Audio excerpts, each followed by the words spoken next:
இன்னைக்கு எங்கள் வீட்டில் பிரேக்ஃபாஸ்ட்டுக்கு பூரி தான் பண்ணோம். பூரியும் அதுக்கு கூட்டும் எப்படி பண்ணலான்னு பார்க்கலாமா?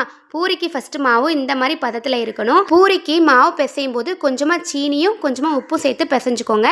பிசைஞ்சு முடிச்சதுக்கப்புறமா லாஸ்ட்டில் கொஞ்சமாக எண்ணெயும் ஊற்றி பிசைஞ்சிக்கலாம். அப்போ பூரி டேஸ்ட்டாகவும் இருக்கும், புஃப்னு வந்துடும். நம்மளாம் சின்ன பிள்ளைங்களா இருக்கும் போது, ஏன் ஸ்கூல் படிக்கும் போது கூட பூரி சாப்பிட போகிறோம் அப்படின்னா ரொம்ப சந்தோஷமாக இருக்கும். ஏன்னா நம்ம வீட்டில் ஏதாவது ஃபங்க்ஷன் வந்தால் மட்டும்தான் பூரி சுடுவாங்க. நம்ம ஃப்ரெண்ட்ஸ்கிட்டலாம் இன்றைக்கி எங்கள் வீட்டில் பூரி பூரி அப்படின்னு சொல்லிட்டு இருப்போம். அவ்வளோ ஹாப்பியாக இருக்கும். ஆனால் இப்போ உள்ள குழந்தைங்களுக்கு அப்படி கிடையாது. அவங்க கேட்ட உடனே நம்ம பூரி செஞ்சு கொடுத்துட்றோம். பூரினாலே அதுக்கு சைடிஷ் வந்து கிழங்கு தான், உருளைக்கிழங்கு கூட்டு தான், அடிச்சிக்கவே முடியாது. ஆனால் இன்றைக்கி எங்களுக்கு வந்து கொஞ்சம் ஸ்பைஸியாக வேறு மாதிரி ஒரு டேஸ்ட்டில் சாப்பிடும் போல் இருந்துச்சு. அதுக்கு வந்து தக்காளி வெங்காயத்தெலாம் வதக்கி தொக்கு மாதிரி வைப்பாங்கள்ல, அந்த மாதிரி தான் பண்ணேன். நான் இன்றைக்கி 3 பெரிய வெங்காயம், 3 தக்காளி, 3 மிளகாய் எடுத்திருக்கேன். எல்லாத்தையும் நல்லா நீள நீளமாக கட் பண்ணி வச்சுக்கோங்க. பூரிக்கு கூட்டு செஞ்சிடலாமா? பேன் நல்லா ஹீட் ஆனதுக்கப்புறமா எண்ணெய் ஊற்றிக்கோங்க. எண்ணெய் சூடானதுக்கப்புறமா கொஞ்சமாக கடுகு, மிளகாய், கருவேப்பிலை, பெரிய வெங்காயம், இஞ்சி பூண்டு இடித்து போட்டுக்கோங்க. நல்லா எல்லாத்தையும் மிக்ஸ் பண்ணிக்கலாம். கட் பண்ணி வச்சுருக்க தக்காளி பழம் போட்டுக்கலாம். அப்புறமா தேவையான அளவு உப்பு போட்டுட்டு நல்லா மிக்ஸ் பண்ணி விட்டுக்கோங்க.